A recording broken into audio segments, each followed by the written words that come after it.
Hello everyone, my name is Kyle Turner, Chief Editor of Movie Mezzanine's The Balcony, and welcome to Film Critic of the Week, a weekly podcast where we pick the brains of our favorite film critics. Today we have the amazing Inkoo Kang, who writes for The Wrap, The Village Voice, Film School Rejects, LA Weekly, and has written for The Atlantic, Salon, Movieline, Miami New Times, and is editor for IndieWire's Women and Hollywood. Welcome. Hi, where did you get that ridiculous list of bylines? I may or may not have Googled your name. Okay. Part of my job is stalking, doing my research and whatnot. It's a little outdated, and it feels both long and short. Well, you have quite the body of work, which is really amazing and impressive, and you should be proud of that, of course, because it's awesome. I'm not very articulate today because it's like 1 a.m. over here, but I was wondering, how did you get into film criticism and film writing? Well, the very beginning was just sort of me writing for myself on my blog when I was in grad school and bored out of my mind. And the more official answer is I was an intern at Box Office Magazine for Amy Nicholson when she was an editor there. And she liked my work, and she is one of these very rare people, at least in my acquaintance, who sort of goes out and tries to cultivate new talent. And so she was really helpful in encouraging me, basically. And I also bought a book for freelance writers on how to pitch. And so that was very useful in terms of, I knew pretty early on that it was going to be very hard writing movie reviews, even movie reviews for free. But I also have lots and lots of opinions. And so I knew that if I could pitch and get think pieces in, then that would be my way, that would be my entree. And so basically that's how it's turned out for me. That is great. I didn't know that they had a book for that, because if I had known, I probably would have gotten that book. Oh, there are like hundreds of books. I know that there are different websites that'll teach you how to pitch, but I've only ever briefly looked at them, which is probably why my pitches get rejected most of the time. Womp womp. So, is there a particular film that influenced you as a writer? No. No? I feel like it would be really hard to say that. I would say that my first real sustained exposure to criticism would probably be through the X-Files, actually, because I definitely used to read film reviews and stuff like that when I was in high school. But I think that the way that I really engaged with criticism on a very personal level was when I was this really, really geeky fan of the X-Files, and every time an episode would end, I was on one of those listservs. This is much before your time, Kyle, where people would just sort of write up their opinions, and they were basically not exactly recaps, although that existed at this juncture. It was all a fan base, and it was a lot of fans sort of doing their own unpaid work on their blogs of every episode. And I found that really thrilling, because here was a subject I cared an enormous amount about, and yet here was all of these different people seeing different things in the same thing that I was watching and coming to vastly different conclusions. I also basically, because I was a teenager and just completely obsessed, really loved every single episode. And I couldn't really understand why other people didn't. And so that was also very interesting to me. I had some X-Files DVDs when I was younger, so I was into the X-Files. Not as hardcore as maybe you, but I was into them. I've written a thing about, I've documented my love of the X-Files, but it was very formative to me in many particular ways. Anyway. And you've also done a lot of television writing, and I'm wondering, do you sense a really drastic difference in terms of how you approach the different mediums? Yes, film writing is like going to kindergarten compared to TV writing to me. With film, you have basically an end, right, after 2 hours. And so you can pick that apart any way that you want, and you have sort of a finite text. Whereas if you are writing about a TV show in the middle of its run, you really have no idea what's going to happen in the next episode. And so it's really hard to conclusively say this exactly is what the show is doing and what it's trying to say, and this is how we should think about it. And also, um, yeah, I would say that's primarily the big difference. The other thing when reviewing is that, again, with a film, you see the whole thing. When you are reviewing a TV show with screeners, you probably get something like 3 episodes, 6 episodes, if you're really lucky, of a TV show on which you have to base your um, judgment. And so that's really hard. And it's almost like kind of this, gamble essentially, because you don't really know what's going to happen beyond your screener episodes. Yeah, yeah. And I imagine making it speculating about what's going to happen is kind of an interesting process.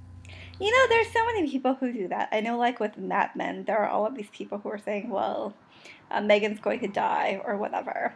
And I don't find any of that really interesting at all. When I watch something, the things that I usually care about is what is this film or TV show? What are the ideas that it's engaged in? And what is it trying to say? And so, I mean, I don't really care if Megan dies or not, I guess. Do you speculate thematically where a television show will go? If it'll like Um, change directions at some point during its season run, if it'll go back on its thesis that it sets up in the first episode or the pilot episode. I mean, they almost always do, right? Or at least there's definitely wrinkles or complexities that are added. And so, again, it's hard writing about TV, but I also probably consider myself a greater TV fan than a film fan. Now I feel very strange saying this. Traitor. Uh, how dare I invite like an interloper? This is the worst. We should stop recording right That's now. fine with me. Uh, you're an Asian American film writer, and I get this impression that there aren't that many Asian American film writers on writing really in most places. I was wondering, how do you feel about that? Does it influence or impact the way that you write, or the ideas that you want to put forward in your writing? Does it influence the way that you see a film? Well, those are a lot of questions. I mean, I'm sure it does in some way. There are so few Asian American films in the first place and whenever they do come out, they have so little distribution that I don't really write about them in general. So it would be hard for me to say to champion them. What were your other questions? um, does being Asian American, essentially boiling down, does being Asian American um, impact the way that you approach film and film writing? I think certainly in matters of representation, I'm probably a lot more sensitive to these issues uh, than film critics of other races or ethnicities. There are also certain things that I won't really watch, I guess.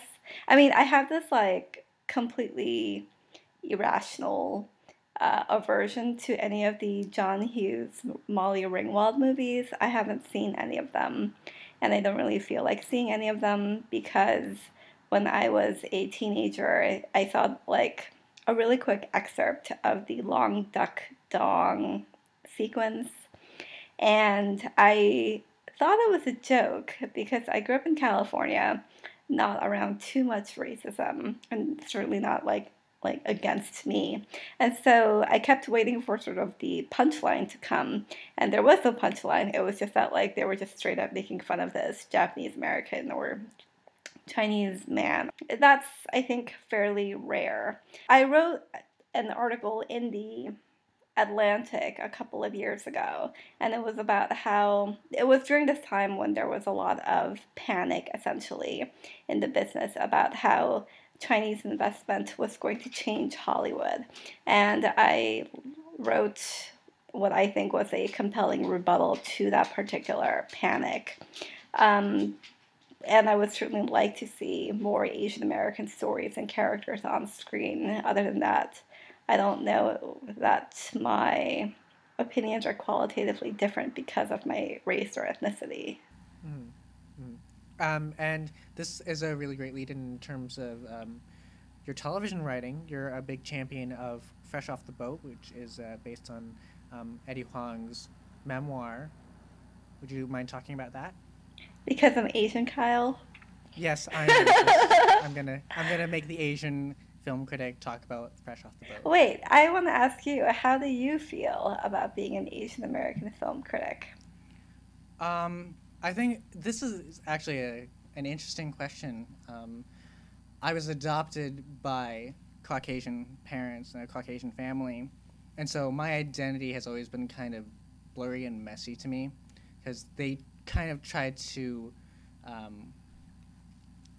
really expose me to my culture. I was adopted from China, um, and it got to a point where I was just kind of sick of it and want to assimilate into the dominant culture. And I remember very specifically in fourth grade wishing I were white and Christian, and so I wouldn't get the questions, so I wouldn't get the microaggressions. Oh, you must be really good at math. You must have really good grades. And then when I've moved more explicitly into film writing, I actually get less of it. Um, most people surprisingly won't assume that I like a certain kind of film because of my Asian background, and I try to be more conscious in terms of representation of Asian Americans or Asian people in general when I'm writing. But because again there's such little representation, it's not really something that I come across that often. Does that make sense? Mm. Yeah.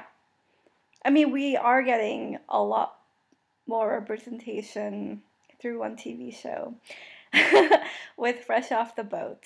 A show that is very, I mean, I want people to take the show as for what it is. It's not going to be this like radical yellow power treatise that some people seem to want. I think there are lots and lots of things that I can very much relate to from my own childhood. There was like a recent episode where Eddie, the main character, who is, like 9, or I guess he's like 12, he like initially wasn't allowed to go to a sleepover, and I identify with that. When he succeeds in inviting his friends to come over to his house for the sleepover, his mom offers them something like pork bone soup. It's great for hearing, or it's great for your hearing. And I was like, that is completely something that my mom would say. But I mean, there are also parts of the show that are completely ABC sitcom-y. The parents kiss on the show, which I like. Are you kidding me? I think they wear shoes in the house. There are certainly they tell each other "I love you," and they say "I love you" to their kids. Like, I mean, those are things where it's obviously concessions to the sitcom family genre, and I am totally okay with those quote unquote compromises because, I mean, why not? I'm sure like no white family in America is like Full House, and so if they're sort of like more mushy than what might be um, quote unquote authentic, then I'm really fine with that too. And I'm certainly glad that the show exists. And I'm particularly glad because I love the character of the mom, who is essentially a kind of tiger mom, except this tiger mom is completely humanized in a way that I don't think any other tiger mom in our pop culture really is. And she's played by Constance I Wu, love her in the who is, show. yes, and she is an actress I had never heard of before this. And now I think she's like one of the funniest people on TV. And for her to have that particular opportunity, and also for Randall Park, who has been in much more high profile things, but for them to have these roles where they're able to be as funny as they are. I mean, that's great. I remember seeing the trailer for it last year, I think. It was a long time ago before it ever ended up premiering, and I remember the affected accents, um, that kind of um, very heavy Asian American accent that wasn't completely fluent, and I was very hesitant as to how they would play that and how convincing it would be. But um, I love the show. I think it's my experience is also very interesting watching the show because it's not totally my experience. I'm adopted, grew up in a middle class family. I didn't grow up with an immigrant family, so although I identify with some aspects of what Eddie went through or goes through in the show, there's a lot that um, I only am able to recognize through, I guess, filtered portrayals of other Asian American families and other pieces of media, primarily either from, I guess, an Orientalist version that has been portrayed within the United States, or a quote-unquote more authentic version that has been portrayed by actual pieces of media from Asia. Oh, that's a rough compromise. I mean, you know what? This is sort of where books come in really handy. I think that, I can't really think of an Asian American piece of cinema that's been really important to me. All of the Asian American media that have been important to me are probably books. Like Maxine Hong Kingston's books were enormously important to me. Um, no, I guess like I did like the Joy Club, but whatever.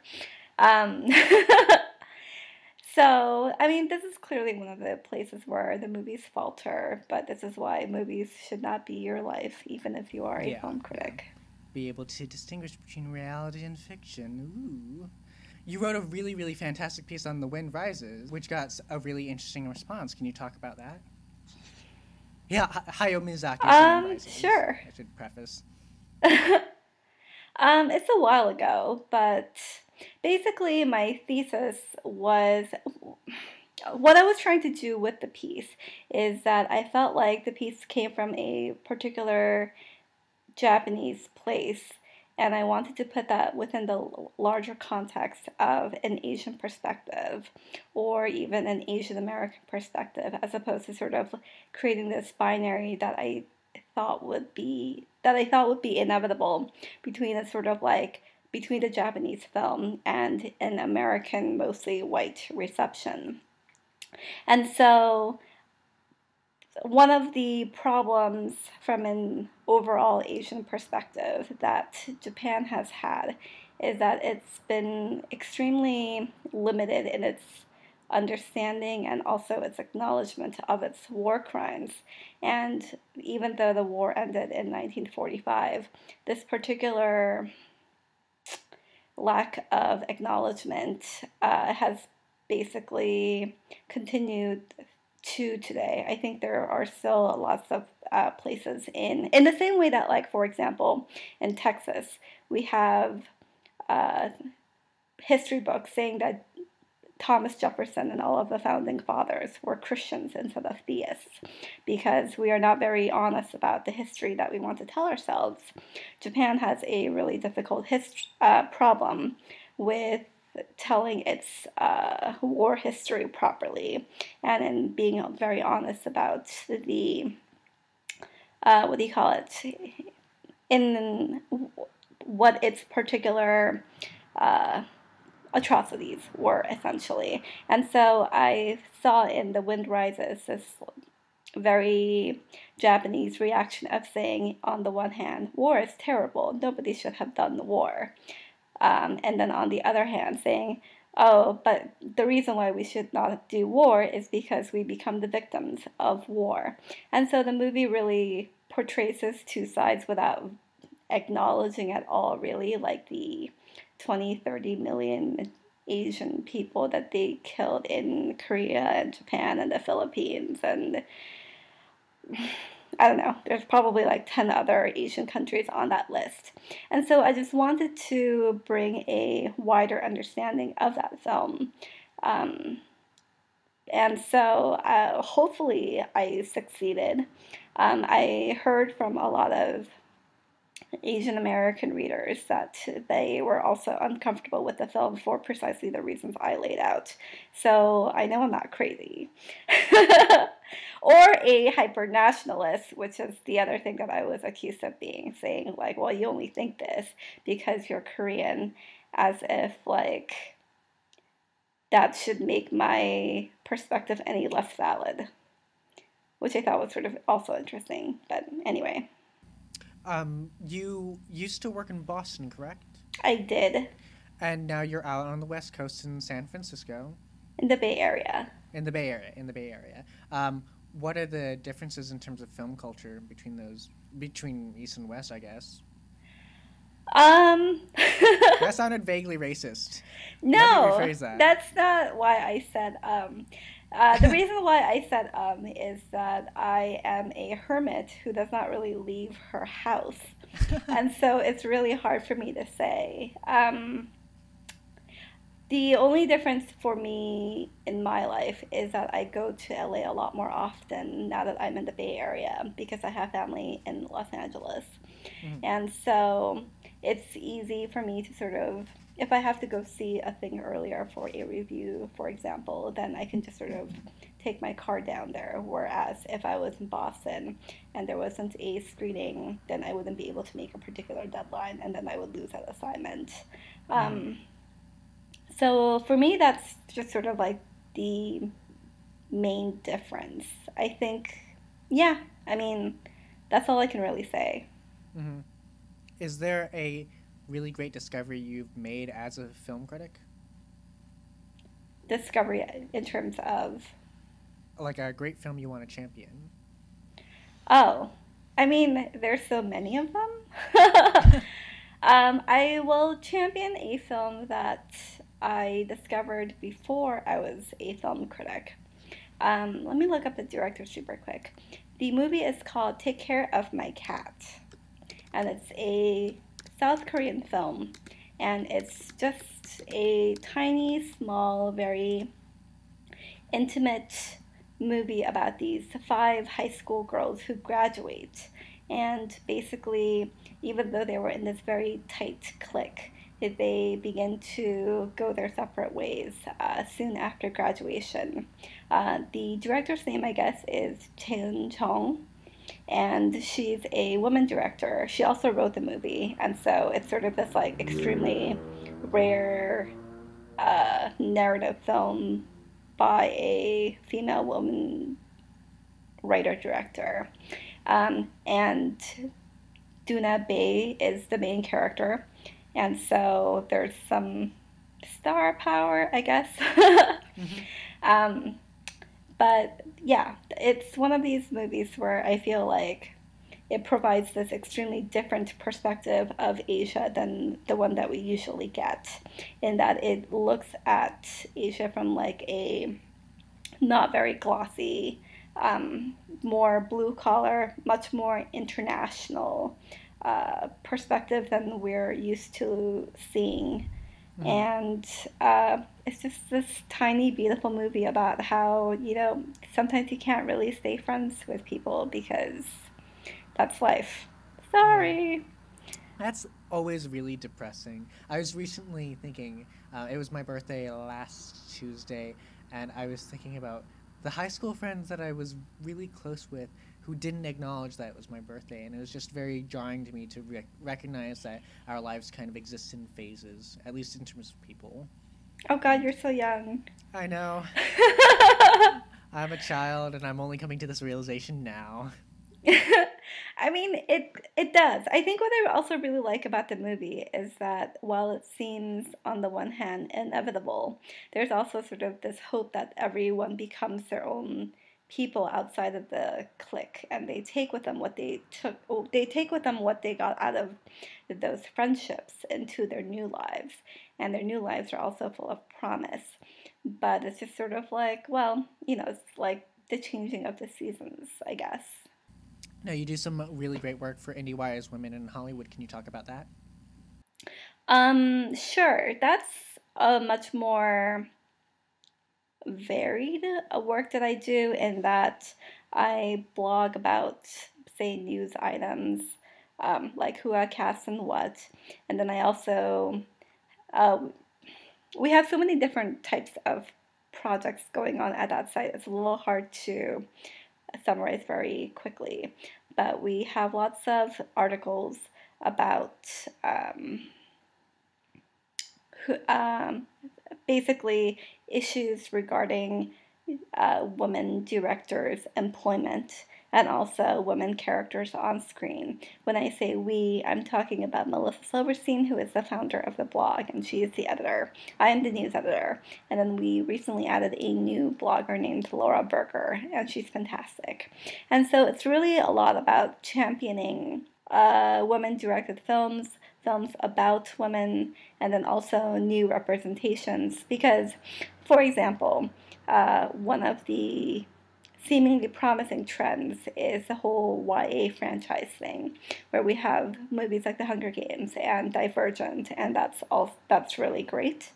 But on the other hand, the only high budget movies with female protagonists are sort of these like YA kick-ass superheroines, and we're not really getting any other representations of women, especially in the higher budget level, and which are basically the movies that get to be seen everywhere in the world.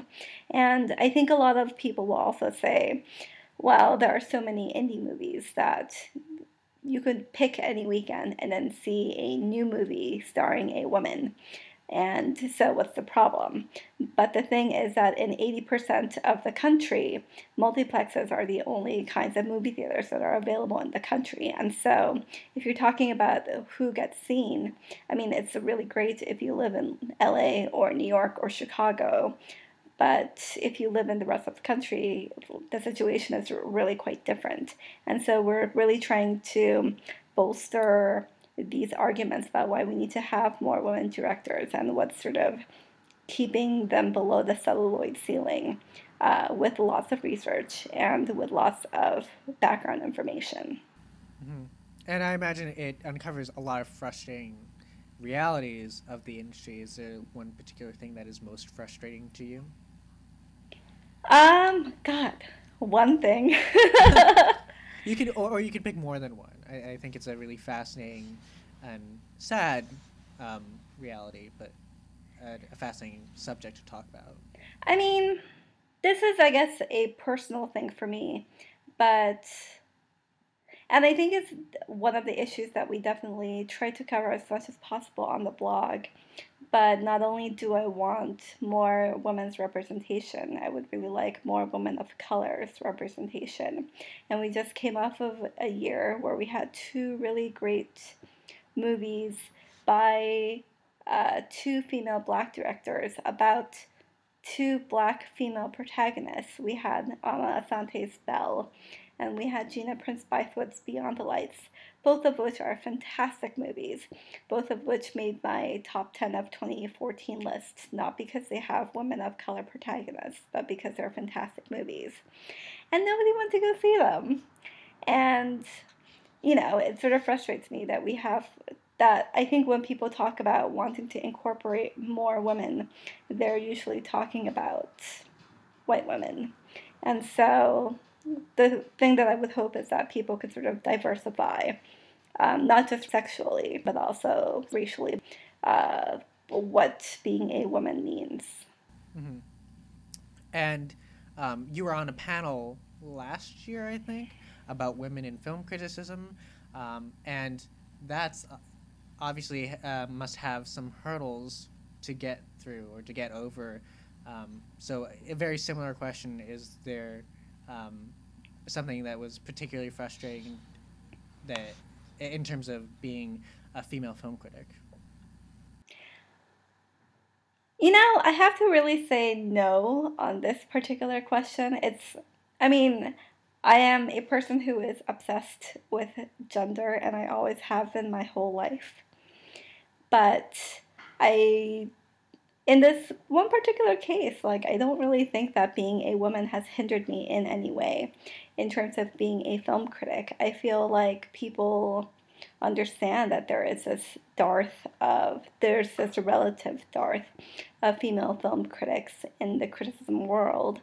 And I think that as far as the publications that I've worked for so far, they seem either to embrace women film critics because they realize that it really affects what type of movies get reviewed how. For example, 50 Shades of Grey being a pretty good example of, it seemed to me at least, that the female film critics' valuations of that film was like much higher than male film critics. That there is sort of like that particular imbalance, and people seem eager to fix it, or they seem just to let merit allow female film critics to rise to the top. Well, that's good. Then I am glad about that. 50 Shades of Grey. We've already talked about this quite extensively on the other podcast that I'm on, Media Query, which is on iTunes. You should check it out, Queery. Would you mind talking about your perspective in terms of 50 Shades of Grey? Just briefly, you don't have to go through the whole gamut that was like the 45-minute episode. It was not a really great movie. I'm not going to say that it was a great movie. It was, for me, for most of it, a pretty fun movie. And I felt like it was very much a courtship movie. And I felt like people were so focused on the sex and how the sex either titillated them or didn't titillate them or didn't titillate them enough. Or they were sort of caught up in this particular sex panic about the BDSM element and how that might or might not skew toward abuse, which, I mean, it didn't, but whatever. That people weren't really considering it as a romance, which sort of disappointed me. I said in the other podcast where we discussed this movie for, I think, like you said, 45 minutes, that the movie seemed really Austen-esque to me, where Anastasia is given this set of rules to work under, and she's sort of trying to figure out her best position within that particular tangle of rules.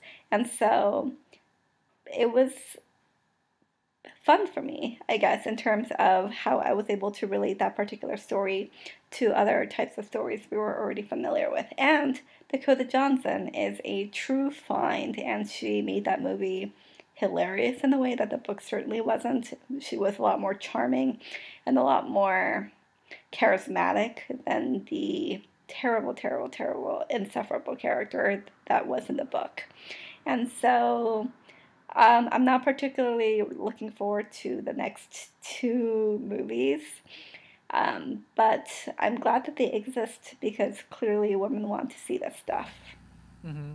I think I'm in the relatively small minority of male film writers who really liked the movie. You really liked it. I really liked it. It was on my best of February viewing list. Oh, wow. Yeah. I just thought it was not only do I think it's really fascinating in terms of the discussions it is able to ignite and to engender, but I also just kind of enjoyed it on a surface level as this kind of fun, kind of sexy movie. As you call it, like porn without plot. I thought it was very interesting just to be in someone else's fantasy. Yeah, and it was, it was glossy. There was a lot of love porn. That particular red room of danger or whatever. I mean, that was beautiful. I think Amy Nicholson in her review called it it looks like a Gucci store or something along those lines, which I thought was a really great description. And so, oh well. Ah, well. I'm very interested to see what will happen with the next two, because E.L. James is kind of demanding that she write the script and have a lot of control over it, and how that will impact the translation to the screen. Because I think what's interesting about this is that from what you told us on the other podcast, there was enough changed that the power dynamics within the film are not the same as they are in the book. Yeah, it comes across a lot less abusive, quote unquote abusive, in the movie. It's a lot less control. There isn't a scene in the movie where Anastasia goes into one of the bedrooms where like a gynecologist is waiting for her to put like an IUD inside her, like at Christian's behest, which is definitely in the book, which ick. So yeah, if I feel like a lot of the rap against E.L. James is probably also a lot of studio PR to try to blame whatever people didn't like on the author and whatever people did like on Sam, to pin that on Sam Taylor Johnson. So I want to be a little bit skeptical of all of this stomping down on E.L. James, I guess. Mm-hmm. Mm-hmm. I will also be very interested in. We talked about on the other podcast how 50 Shades of Grey is kind of an allegory about the trade-offs in relationships and the roles that we play within relationships, and I'm wondering if that'll be in the next films, and to what degree will that mature and evolve as far as screen depiction and whatnot. Well, I only read the first book because I was on a trip in New York and I spent hours and hours in the New York subway, and that was the only way I got through the first book. And there is no way in hell I'm reading the next two. So, My friend has read the second one. I think she's on the third one. Yeah. I'm almost curious, just kind of, curiosity killed the cat, just to see how they compare. But I've learned my lesson in terms of reading two texts that are related back to back, and that's just like a bad idea, because you'll have both of them in your head and you'll be too busy comparing them, or at least I will be, because I read the David Sedaris short story COG, Child of God, right? I reread it, and then I watched the feature-length film that was adapted by Kyle Patrick Alvarez with Jonathan Groff, and I was just way too busy thinking about how the two compared to really just examine the film by itself. So yeah, there's a lot of pre-planning, I think, with reading involved. Yeah. Is there a particular piece that you're proudest of? Um, I guess I really like a recent piece that I can remember. It was on Empire, which I think is one of the most thrilling shows on TV right now. Particularly because it's just becoming this huge cultural phenomenon. And so I think it's sort of like at this like early enough phase that people are constantly saying Empire is such a huge hit. Empire, it has, been gaining in ratings every single episode. Taraji P. Henson is awesome. Here are like 27 GIFs that show like why she's so amazing. But there hasn't been, as far as I've seen, a whole lot of writing about why this has become such a cultural phenomenon, and so I decided to take a stab at that in a recent piece for The Village Voice, and I think it's just called something like 5 Reasons Why Empire is a Breakout Hit, and there are definitely more than 5 reasons, but I felt like that was the 5 points that I've picked out were a good starting point in terms of starting a discussion about why the show is so gone so popular. I have been living under a rock and haven't had a chance to see it, and it only appeared on my radar maybe 3 weeks ago. Yeah, but the thing is that there are only like 7 or 8 episodes. And so, I mean, if a show is like a month in and then it's made it into your consciousness, like that's pretty good, I think. Yeah, yeah. I hope more shows that have this interesting representation of different races and different genders are able to make that impact the way that Empire is doing, and that I hope Fresh Off the Boat is kind of doing, and have these conversations. And with regard to Empire, also sexuality, because And there is sexuality, a gay son, and a lot of the storylines revolve around his particular relationship to his homosexuality, which sort of seems to change from week to week. But I don't know, he's young, and people have lots of identity crises. Well, we are almost out of time, but I'd like to ask you one more question. Sure. So you're going to die a very cinematic death, and yep, that's what you get for calling me old fetus. You'll be crushed by like a large egg or something. No, I know exactly which cinematic death I would want. Okay. Oh, wait, is that what you were going to ask me? No. The question comes later, but I want to hear how you think you're going to die. Oh, not that like how I think I'm going to die, but how I would want to die. How do you want to die? I want to die like Arnold Schwarzenegger in at the end of Total Recall, where basically my eyeballs just like inflate to the size of like a basketball and then just like blow up. And then my whole face becomes a cartoon. Like, I think that would be fantastic. Oh, that is horrible. No, it's hilarious. That's horrifying. That is worse than mine. I just want like I just want a grand piano to drop from the sky on top of me. What if you were Elijah Wood in grand piano, and instead of playing that whole piece, you were just shot in the head? I guess so, but that's not thrilling. But it's also pretty cinematic, I think. I mean, you have like that whole beautiful stage, and you have that beautiful piano. Okay, I can jam. But anyway, my question is, after you die, they want to do a retro of the films that you love in your work, and I'm wondering what films would you want to show at your funeral? That is like an utterly ridiculous question. Is it? Maybe. Are you basically asking me what are my favorite films? Well, I mean, it's kind of up to you, not necessarily favorites, but things that you think people would want to see after you're dead, or things that were important to you. They should just show the last 5 minutes of All About My Mother. Ah.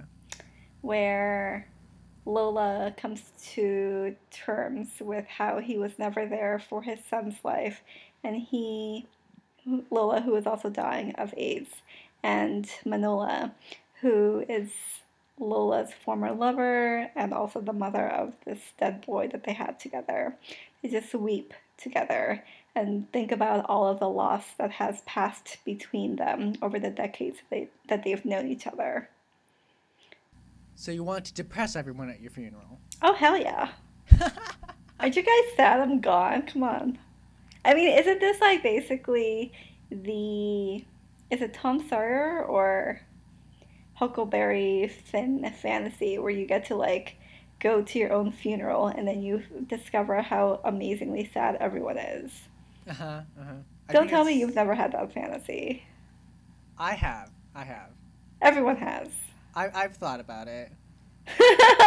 I've especially thought about it, like when I was young. What will the film critic community think of me if I die? It's really egotistical, and I might cut that out. You know, you should keep it, and then you should listen to yourself 20 years from now.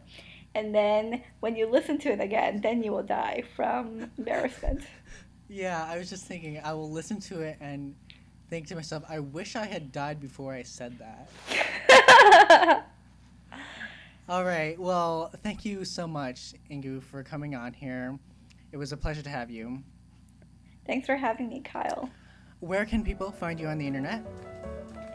They can find me at Twitter at Thinkovision, which is just one word, Thinkovision. Where did you get that? I was trying to think of a name for my blog, and I just liked it because it sounded really retro and cheesy, but also very much encompassed to what I was doing while I was watching. So that worked out. I also have a sort of jingle of it in my head, but I'm not going to share that. You're gonna share it. You're gonna share it, and this will be part of the outtakes. Do it. I think it's just like Thinkovision. I mean, that's it. I actually thought it was an amusement park when I got your Twitter handle. Is this a place that she goes or runs or something? Well, anyways, my name is Kyle Turner. You can find me at Tyler Kerner, at TYLEKURNER, because I'm a very creative person. You can find my collected writings at tylerkerner.tumblr.com. I run Movie Mezzanine's blog, The Balcony. Thank you for listening and keep on watching. Thanks again, Inkoo. Thanks, Kyle.